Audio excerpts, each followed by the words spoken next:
Yes, that's exactly what it was. I saw this thing, and you know how I am anyway, and I saw this thing that was like the women who get the most done are the ones who just jump in messy and unready. And I'm like, okay, that's good because I'm just Because ready to that's go. Bo. That is so Yes. to a T. Like, I don't really know. I just ran. I was like, before I even bought all of the things that I needed to do this, I said, can you do this at 2 o'clock? And then you were like, No, yeah. And wait, then I was no, wait. like, I wait. have to rewind. We didn't record this part. You texted me. Well, I texted you. Then you said, hey, you want to hop on a call at 2? And I'm like, sure, let's talk. And then the next thing I know, I've been late to it. But so it wasn't just, hey, do you want to record a podcast at 2? It was like, hey, let's jump on a call. I'm like, oh, cool. Yeah, it's a bait and switch. That's my life with you. The I love old bait you. and switch. Yes. I gotta be But ready I for everything. I do want to be just like messy and jump in. I have all of these ideas, and if I wait for perfection, then I'll literally wait forever. Well, and we have talked about this in our work together, is you overthink something, and sometimes you just got to jump in. We trust our skills and our instincts, and we know what we're doing, and we're not jumping in messy, really, technically, because we have the skills to do the stuff. We just have to make the decision to do the stuff. Yeah, absolutely. And like I'll spend 40 minutes on Amazon going through every single like rating of every single microphone on the planet, and then I give up, and then I'm like, I'm going to bed. So And here then we are. I have my microphone, and it's not even plugged into my phone because my computer won't work. Life. Here we are. Here we are. So Christi is my partner at Agrabella Orbis. She's a fellow mom. She's a Pisces. She's a go-getter. She's got two beautiful babies, a great husband, Aaron. And what else is happening in your life? Like, tell me about all these things. And like, is newly, I think one of the bravest things that I've seen from someone is walking away from like a really like a long-term job. Yeah. Guaranteed raises every year. Know what you get Yeah. paid all the time.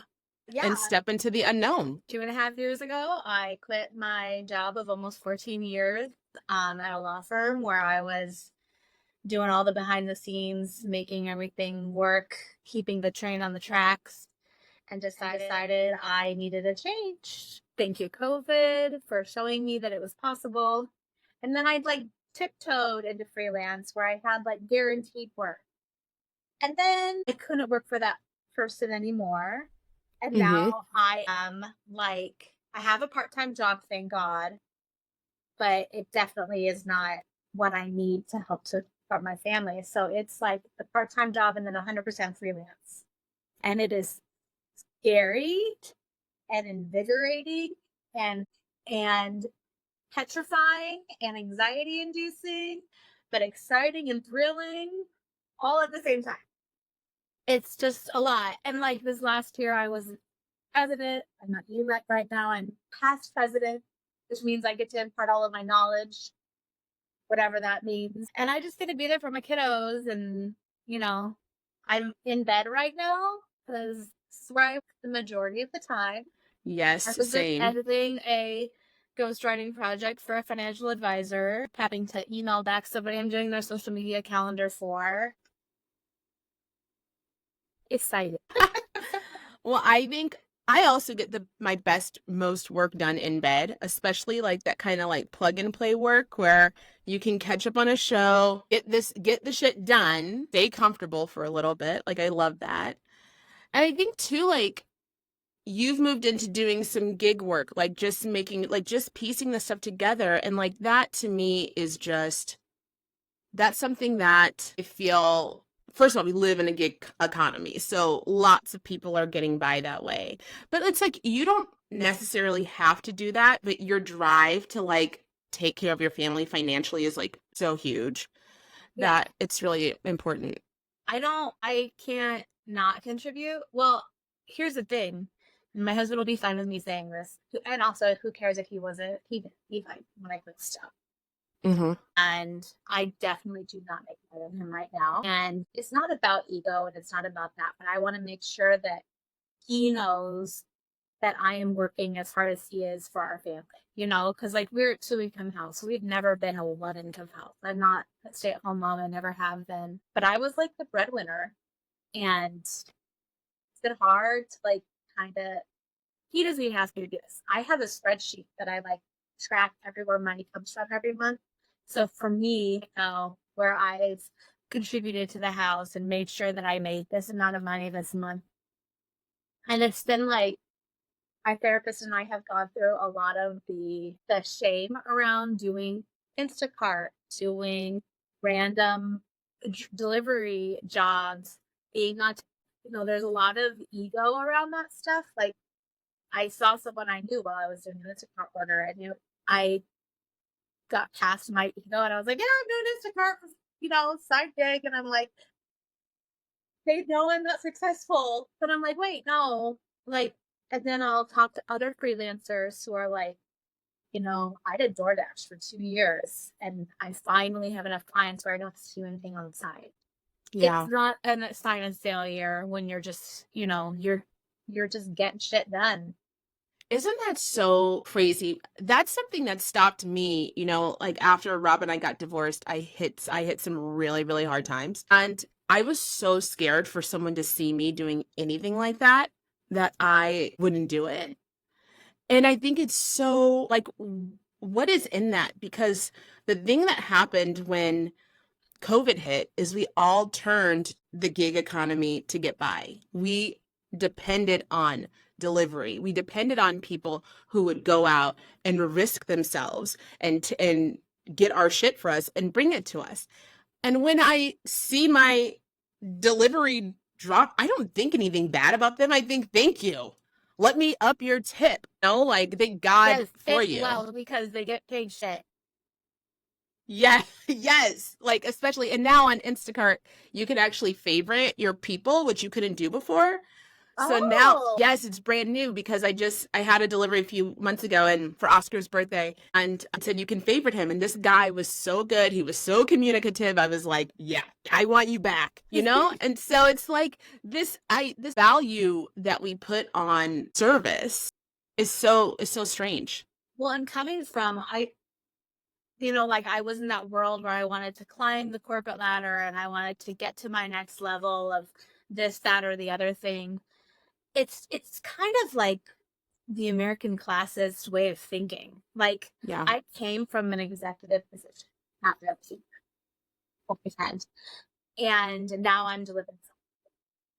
Like we don't value the hustle as much as we should. Because my therapist was like, because when I was telling you all the things I was embarrassed of doing, she was like, all I hear is somebody who works really hard. Yeah. And I was like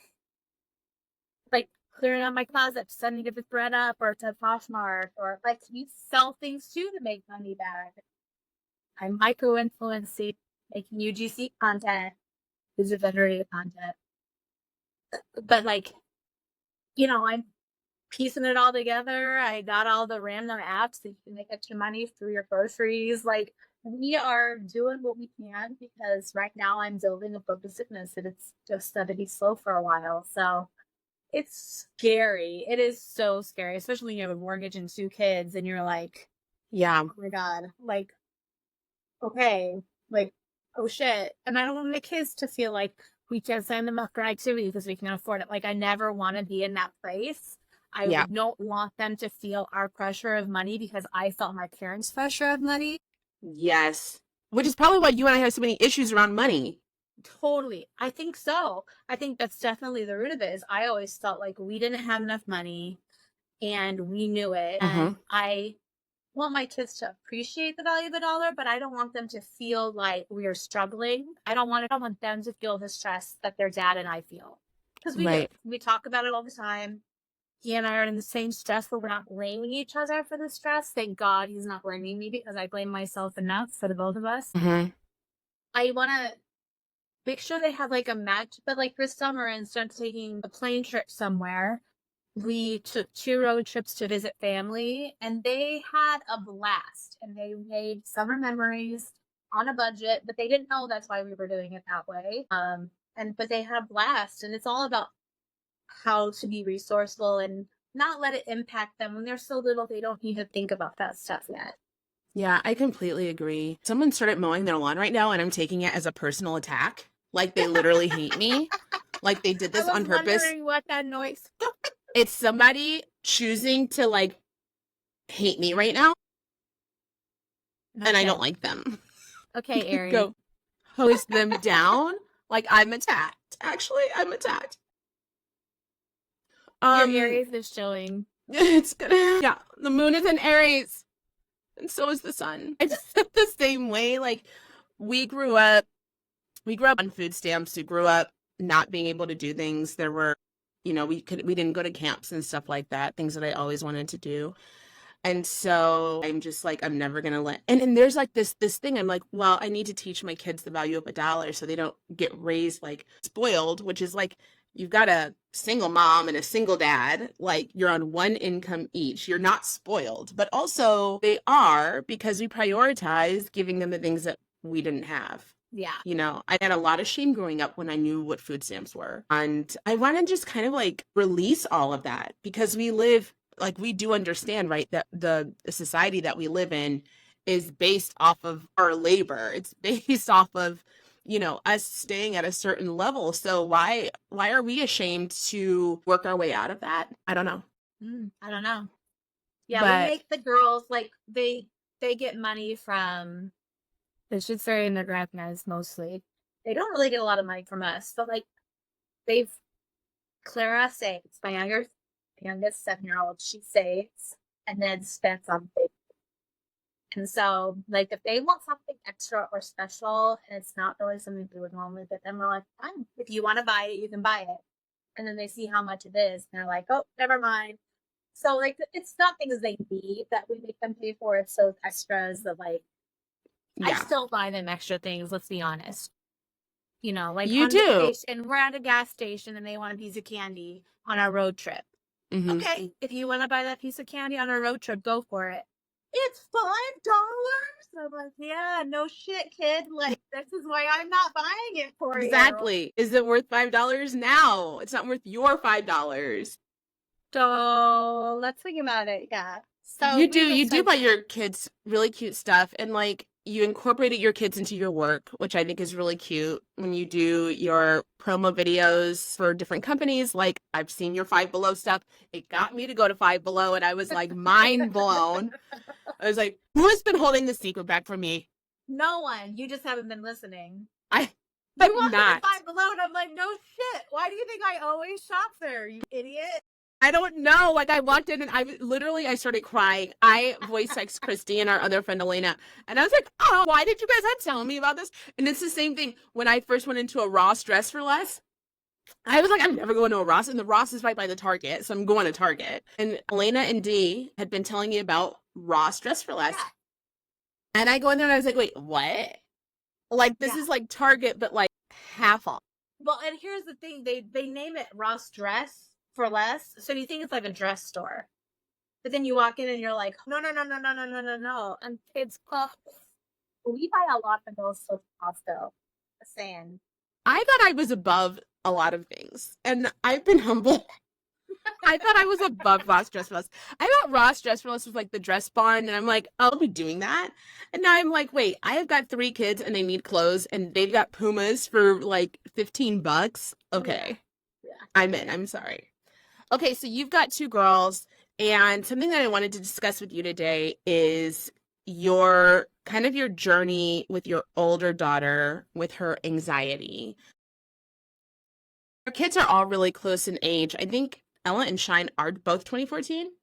Yeah, so she just turned 10 in June. Yeah. Yeah. And then my oldest turns 10, unbelievably, in September. And he hasn't been diagnosed with anxiety, but we know that it is there. Like it surrounds him. His father is diagnosed. And I don't know all the rules around like hereditary or like just your environment of being with a parent with anxiety, like where that comes from. So I'm interested in talking about like where you and Aaron and Ella have all been.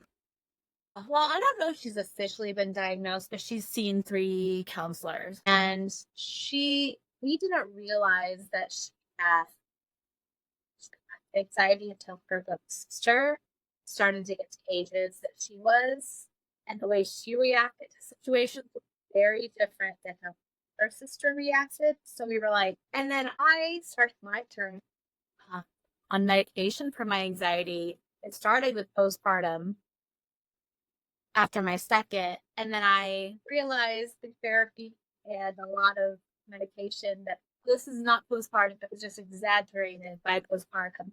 I've always suffered from this. So I've been on sertraline, which is like the off-brand of Zoloft or something. Zoloft, yes. Since my youngest was born in 2016. Actually, I started on that in 2017. She was born in 16. And that was on the heels of her birth, having my gallbladder removed when she was 4 months pregnant, and travel and everything. It was just a mess. And so I got on medication, and I started starting going to therapy, and I realized that this anxiety is like, that's what that was. And I would obsess over every worst case scenario. How, like, back before I was married, my friends got in a car accident, what would happen, and on their way to my house. So when I started dating my husband, like, worst case scenario, there could be crisis that happened. And then it was I'm losing you a little. I'm losing you. Oh, I'm here. Yeah, say it a little bit closer because you're. Okay. I don't want to drop anything you say. You're fine. So I realized the patterns of anxiety. Am I there? You look at me like, My Siri just started talking, and he's on my list. okay, are we good? Yeah. Can you hear Go me? again. Okay. So I started to notice a pattern of anxiety before my daughter was born, and how it exacerbated after she was born. And so I'm on my own journey. I've been in therapy for many years and on anti-anxiety medication. My husband's been off and on depression medication his whole life. That's kind of his story to tell, but he's also had some struggles. And with my oldest, we started noticing tendencies of hoarding, tendencies of not being able to release certain things, thinking of the worst case scenarios, holding on to like something minor that happened to her and blowing it up and applying it to situations that, like if she had a bad experience in a car, where we wouldn't even get in a car accident, but like we had a near miss. And then she would carry that every single time, like we would hit the brakes even lightly. So like just small scenarios like that, we started noticing. And as she got older, she would throw fits that were like a 2-year-old, but she was older. And the come down was so much harder. And so we would try to implement coping mechanisms, but it was so hard to get through. So we started taking her to a play therapist, and then we had stopped that because things started getting better. And then when we went to go back, the lady had moved. So we had to find a new therapist, and that play therapist just never clicked with Ella. So we've been to a few. We're currently not, because it's not like a waste of money when she doesn't actively participate. So it's really difficult to have a kid actively participate. Thank God our school system has these amazing school psychs that like know the situation, can check in with her. But also, thank God, her school is her safe place. And so the first day of kindergarten, this is a story that her kindergarten teacher likes to tell. She called her Cinderella because she had to be carried down the hallway, screaming, and she lost a shoe halfway down the hallway. When we left, the principal of the school site, the school aide, and the kindergarten teacher were helping her, and they were like, leave. Get out of here, Mom. Yeah, but that was the only day that happened. From then on, she was fine. Right. And so that became a safe space for her. It became her friends and her teachers and that building are so comfortable for her. So all those people don't believe us when we say she has anxiety, which thank God she has a place like that she spends so much time. But then when it comes to like at home, she's held it together so well during the day, and she'll come home and let it loose. And even at 10, there's some fit that she's almost as tall as me now. So like physically I support her, like I can't. So we're still doing house stuff, routine. That's a whole other level. But it's knowing what's around. There's some days where it's just my husband and I look at each other and get a breakfast too. And that's just it. We're making it up as we go along. Right. I have no rule book for anyone else going through this. From this situation, I don't give people parenting advice because it's stupid to give people parenting advice. Yeah. My only advice that I ever give anyone is to get to know your child. Know your child, because when you know them at a deep level, not only will they talk to you and trust you, but like then you can intuitively give them what they before they know what they. And every kid is different, just like every person's different. It's been a struggle. It's been hard. It still is. We've been on trips all summer, and for like 3 days after every trip, she 20 million times a day, I miss so and so, and starts crying, and she has separation anxiety. It's just a lot. It's a lot. When Shine first started showing like signs, like something happened. He was eating an apple. The apple like went here, lodged in his throat, and it came back up. And then he did not eat food for a month. And after like the initial of that happening, he ran upstairs and we like held him, and he was like totally freaked out that he was choking. He was convinced that he would choke on anything. And so then his dad and I just kind of lost our shit. And so Rob went out and he like overcompensated really fast. He got like a bunch of junk food, and he's like, would you eat this? He wouldn't even touch like Cheetos, like not even Cheetos and chocolate. He wasn't having any of that. And then he went and got like a bunch of Ensures. And so then this kid is on protein shakes for like 2 weeks. And that's when we ended up putting him in therapy and saying like, okay, you have to go like, talk to somebody. Since then, it's been like, that big incident kind of like went away, but then it's these small incidents of like clinginess, of like this fear of abandonment, which I don't think he's ever been abandoned in his life, but it's just like the anxiety of that. And just like with Ella, like this needing his friends, like needing a safe space, or like, will I ever see my friend again? Like he gets really anxious about that kind of stuff. I think especially going from like co-op life into public school life, and like you're not always going to see the same friends. And like, so that gets really like anxiety inducing for him. And I really agree. It's just like knowing your child. Like, the anxiety part of it, I never really fully understood. So I didn't make a lot of space for it emotionally with him. And so I get annoyed by it. So he's like, Mom, where are we going? And I'm like, it's none of your business where we're going. Like, what are you talking about? And then it clicked in me. I was like, no, my kid needs to know what to expect so that he can feel comfortable with the plan. And yeah, like if I don't tell my kid I'm gonna go do this, because if it's outside of our normal schedule, we have to give her head time. Like when we have an event on a Thursday night, I rarely leave in the, so I have to be like, this Thursday I'm going to be gone. And then if it's ever spur of the moment, I just go, hi, and then my husband feels fit.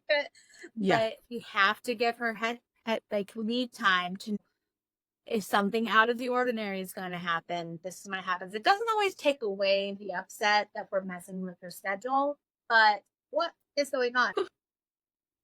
I'm so done with you, Apple. Did you say congratulations? Congratulations. No. What triggered that? Oh my God. Christy's screen just exploded with fireworks. I hate it here. Anyways, yes. so yeah, she has to know if the schedule is going to change, because she started keeping her own calendar planner, because she needs to know when things are and when, because if we get off of our routine, she is messed up. This is the same for Shine. My mom bought him planner for Christmas. She got the 9-year-old a planner. Yeah. Oh, things have to be, he's such a Virgo too. Things have to be organized. He has to know the plan. When Rob and I started splitting up the kids' time, like shines like it's 2 days mom, 2 days dad, 5 days mom, 5 days dad. Like he has to have that in his head. He has to know where his things are. And I just realized like, and I think this is actually the difference between like the parenting that we received. God bless them. I knew nothing about anything. Exactly. And it's like, that's what my initial response is like, you're a kid. You don't get to say. And I'm like, no. That is my old programming. That's the programming that I was raised with of like, I don't actually know anything that's going on in my life. And so the new programming is this is your life too. And you deserve to know what's happening and where we're going and have a say in how that's making you feel. Mm-hmm. Yeah. Yeah. Over my annoyance about it, or taking I it. still get annoyed. I still revert back every once in a while. For sure. Like, let her know it's fine. But then she butts into every single conversation her dad and I have, regardless of if it's involving her or not. And I'm like, are we ever allowed to have a conversation while you're awake? Like, that's something that that the kids therapist told me I needed to stop doing. She was like, your kids interrupt all the time. And I was like, absolutely not, Sarah. They don't. But it turns out that they do. And she's like, it's great because you've made it a comfortable environment for them to engage in their thoughts and feelings. But also, not everything is for kids. And so, Bo, you have to be better about that. And I was like, really offended. My therapist the other day, I walked into her office and I was wearing my glasses because my contacts were bothering me. And she was saying that sometimes when she wears her contacts out and about, she gets anxious because what if she gets kidnapped and she has her contacts in? And I looked her in the eye and I was like, aren't you supposed to make me feel better and not give me new things to worry about? Why does she, okay, Christi, great. So let's sit down for this session. I need to tell you like what's really bothering me. We've been seeing each other for 4 years and I love her to death. It was just a funny conversation. And I looked at her and I go, you're not supposed to give me new things to worry about. She's like, sorry. But where does that fear come from? Like, because she doesn't want to sleep in her contacts if she's kidnapped? I guess. Okay. I'm like, how much 2020 have you been watching? Too much. That's when I get really bad too. That was Terrence. He just stopped by to put coolant in my car. Oh, thanks, T. He's so cute. He came in silently, gave me a look, and then he was like, oh, great. And then he just goes and does the job and then leaves. And like, that's the best kind of man. Service me, sir. Walk away. Look cute. Thank you.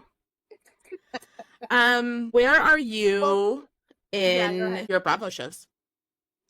I have to watch last night's Jersey. Started season 2 of Dubai. What do you think of Dubai? I fell asleep. How far in did I get? Not enough to care yet. Okay. You know how I was a slow burn on Miami? Yeah, you'll be caught up. It's good. Okay. Yeah. I'm going to get into it. I think it took me 3 episodes to be like, yeah. Okay. Yeah. I'm excited because it's getting dry out here. Now that Love Island is over, I'm a little bit freaky. I've been like following my favorites on Instagram and I'm really mad that Miguel and Leah are in different countries right now. I need them to be together. I knew they weren't going to last out of the villa. I think they're going to be best friends. He had to go home to London. He had to go home. He's from London? Yes. So he had to go home. She's in LA. But they keep showing the stories of them on FaceTime. Okay. Oh, God. I need them to work, and I'm not happy they're not together right. Not happy they're not together. I know. I just don't see like them getting married and having kids because I'm jaded in love, but they're adorable together. They're my favorite couple out of the island. I see them defying all the odds. Yes. Hey, I'm in it with you. The day I was walking into Walmart, by the way, I think that I'm definitely hitting perimenopause. Like something's happening hormonally that's insane because I'm nowhere near my period, but I have been sobbing nonstop, like the past 4 days. Yesterday, Terrence and I were driving down somewhere and I was like, I just want to be the fun couple. I want to be fun. I want to be light. And then we had played a volleyball tournament the day before. And he poured this water on my hair, which like set me off. And he was like, I was trying to cool you down. And I was like, it felt like a hate crime. Okay. It felt like a hate crime. Like, don't touch a black woman's hair. I said this. My girlfriend put him in a headlock until he apologized for it. Like, it was a whole thing. He will never do it again. He will never do it again. But at the same time, later, he was just like, babe, it was hot. I saw you. You were sweaty. I wasn't thinking about anything. I was just trying to cool you down. He goes, we were at the pool. Your hair was already had been curly. Like I didn't think. I was like, great. He didn't think anything. My point is though, like I'm insane. So we get in the car and I was like, we need to listen to music that's gonna pump me up. I put on Elvis. Okay. I was like, this is great. I follow up Elvis with Frank Sinatra. The song is That's Life. Speaking of perimenopause, I'm getting hot. Take it off. Take it off. This lyrics to That's Life. I don't know if like the last time you listened to this song, but he's like, that's life. That's what they say. Flying high in April, shot down in May. Well, this weekend was my own personal May. And I just started sobbing, red-faced, big tears, crying. And he's looking at me like, this can't be happening right now. I don't know where it came from. So I was like, it's fine, I'm fine. All of that to say, I go to the Walmart. This is all coming back to Love Island. I go to the Walmart. I'm walking into it. I start crying out of nowhere, literally over nothing. I don't even remember a thought that I had, but I'm just crying. And then I go, fuck. And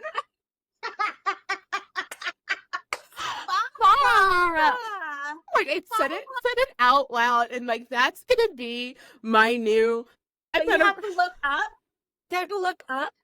How does she not have makeup face all the time? She was always like, that. Fuck, I can't look down. You're making me so mad. That shit had to be super duper waterproof. But like every time I burst into hormonal perimenopausal tears, like that's my code for please ignore me. I don't know why I'm crying. If you hear me, say fuck Erin. I'm just having a hot flash. Leave me alone. Fuck Erin. Do you have Trader Joe's in London? Taylor is so fired for me. Like I'm so done with her. But she's funny. She is. Well, did you see her get in trouble? Her friend get in trouble for talking shit about Leah? No. Oh yeah. But Leah did an interview. She did call her daddy. Listen to it. You will love it. You will love Leah even more. But she did call her daddy, and she's like, it's fine, whatever. Like Leah was my slow burn. She doesn't give a shit. She's like, whatever. She's like, whatever. She can have her thing. I'm not gonna make it a drama from she. I'm like, you brought okay, Leah. Okay, Leah. I'm kind of obsessed with Leah. I wanted to be my friend. I ended up really liking her. It took a long time, but I really did. Me too.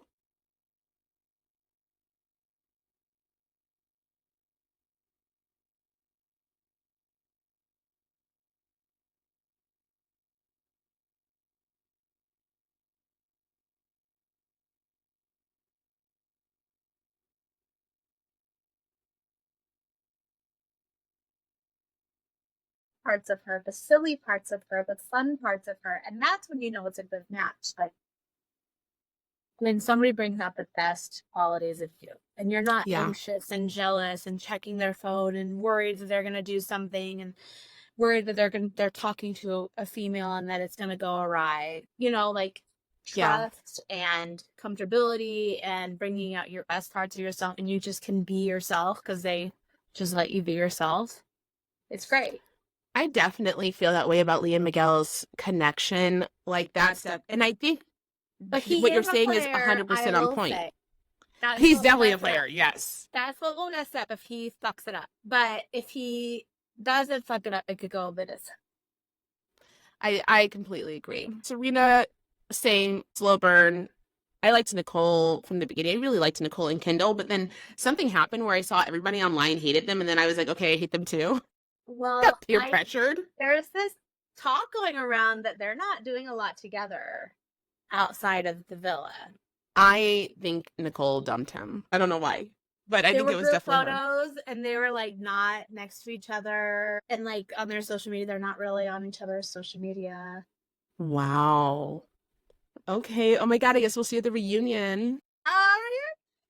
Excited for the reunion. I did catch up on the jersey last night. I'm excited for you to watch it. Does not look good for Marge. That's all I'll say. Here's the thing. I told you, fire everybody else. Give me Danielle. Give me Rachel. Give me Melissa. I mean, Melissa's a hitter. Take her risk. I think, honestly, Melissa could take it or leave it at this point either. I don't give a shit about Melissa, but I want Joe Gorga. I want Joe. I know. We always need our Joe. But I want Joe. Danielle is the star. And everyone's like, she's always wanted to be a reality star. She's thirsty. And I'm like, I don't care. I So love what? her. She What should reality want to be star a reality isn't star 'cause thirsty? She should have been a reality star. If she's thirsty, let me give her a drink of water. Like, I want her hydrated. Okay? I want her on my screen. But that's not always it for thirsty people, because let me tell you, Alexis on OC needs to go the fuck away. I want her dry. I want her parched, like she can die in the desert. Dehydrate. Yes, dehydrate. She is absolutely not. Stop trying to make Johnny J a thing. It is not a thing. Oh, it is not a vibe. Like, she Honestly, came in. I think she am only not- started dating him to get back on the show. 100%. Which is funny because he never wanted to be on the show with Shannon. Yeah. Like, that was a thing. Here's the thing. I've never been a big Shannon Thorpe fan. But I'm loving her this season. Are you? I am not loving Shannon, but I'm here for Shannon.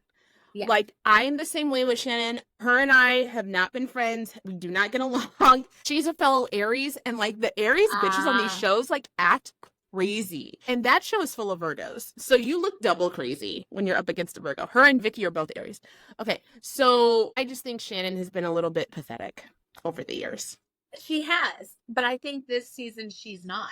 This season, she's not pathetic, and I like that about her. And no matter what, I don't have to like you to back you. And that's the thing is, her and John, she's like, I didn't want to bring it up. I wanted to bring up my issue with you is a lawsuit. It's not even John. And Alexis kept going, no, it's John. It's John. It's John. It's John. And she's like, it's not. Stop talking about him. Old balls boyfriend. That you do not have sex 4 times a day. Unless he's on Viagra. He's 110% on Viagra. I'm so sorry, but absolutely. Absolutely. Which I don't even want to think about them fucking. My Hulu like recycled me back to the beginning of OC. It was like Vicky and Dawn were still together. Alexis was on. And Slade and Gretchen were on. And I didn't realize, like, oh my God, Alexis was like young, like 27 or 28. That is like so we've been watching this for too long. We've been watching for too long. I mean, we're only 27, so how have we been watching for like that long? We started when we were 9. Yeah. We started when we were 9. Okay, well, we are hitting 45 minutes, which I think is perfect. I don't know how to wrap these up yet, but I'm thinking I want to do something like a question to everybody. Like, I was just about to. I was gonna pull it out of my brainsies. What is your happy place? The beach. Period. Point blank, the beach. Any beach. I need to put my feet in the sand. I need to hear the ocean. Smell the smells. It's like, you know, when they say in your meditation, go somewhere, like always my feet in the sand. Like when you're standing on the shore and the waves keep coming up and they bury your feet slowly in the sand. My happiest place. Oh, you're such a Pisces right now. Oh, 100%. So, and then I guess, oh, this is good.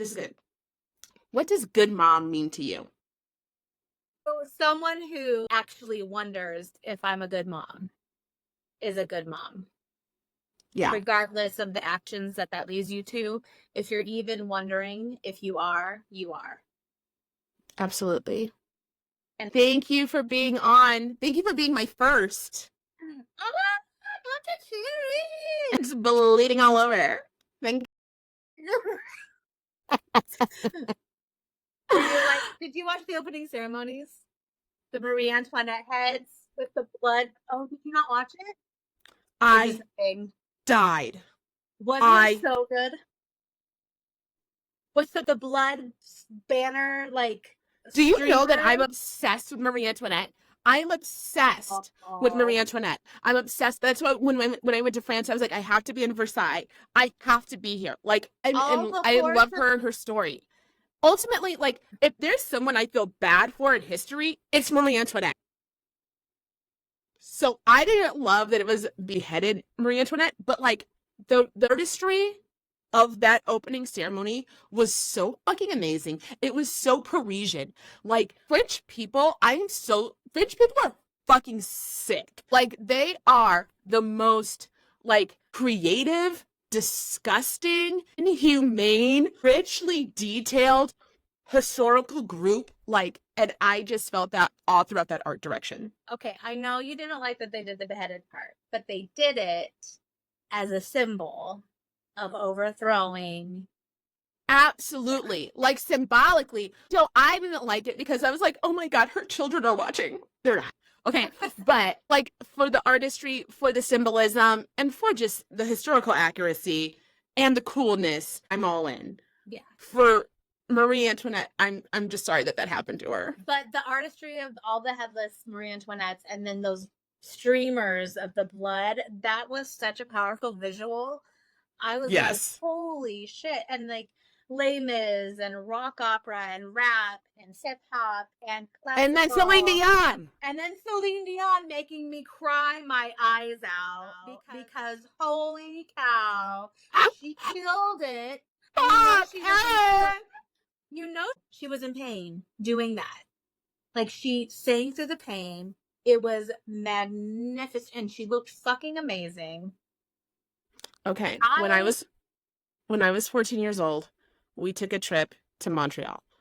All I wanted to do, I was just here for Celine Dion. I'm like, where was she born?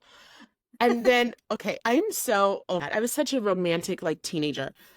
So we go to the basilica where she was married. My godmother and my mom like really just like supported me because I was like, I just have to go to this one basilica. You guys, I'm going to freak out. So they took me to where her and Renee were married. I walked down the aisle. You needed her headdress. She ran so Teresa Giudice could run. Yes. Her headdress was so high. I need to put like a picture. I need to link a picture of the Celine Dion marriage headpiece. I walked down the aisle where she was married. I looked around and I said, this is what she saw. And it was also the age of Titanic. So I'm just like, oh my God. Yes. Yes. And then I just sobbed like the whole time. And then, after that, oh my God, we went out to dinner after that. And I was just like, I can't speak to any of you. I'm just in a different world that none of you understand. You were so appreciating. Wow. It was so bad. Yeah, it's okay. So much. I know no one understands. But her VH1 Divas with Gloria Estefan. Wasn't it Mariah, Shania? Mariah, Shania, Celine, Aretha. Yep. Oh, that was the best divas. Ever. Best. Celine Dion can do no wrong. She is a goddess. Everyone needs to just let her do whatever the fuck she wants to do. Absolutely. She's sick. She wants to sing again. Let her sing. And if she's off tune, everyone shut your mouths. Don't care. She can do it. I don't care if she's off tune. I just love her so much. I love her. Okay. That's all. And on that note, I love you. Celine Dion. Celine Dion. Deal. That's when we like ace something at work. That's what we do. Your reel on Saturday was making me laugh so hard. You and Daddy sitting in the chairs. Kicking it. I just need time to edit it, but I want to do the cut with the actual lines in it because the lines were like funny. But like I was just like, let me just throw this together really quick. It was so fun. That was funny. It was making me laugh.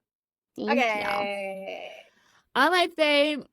Well, thank you. Thank you. I'm gonna turn off our recording.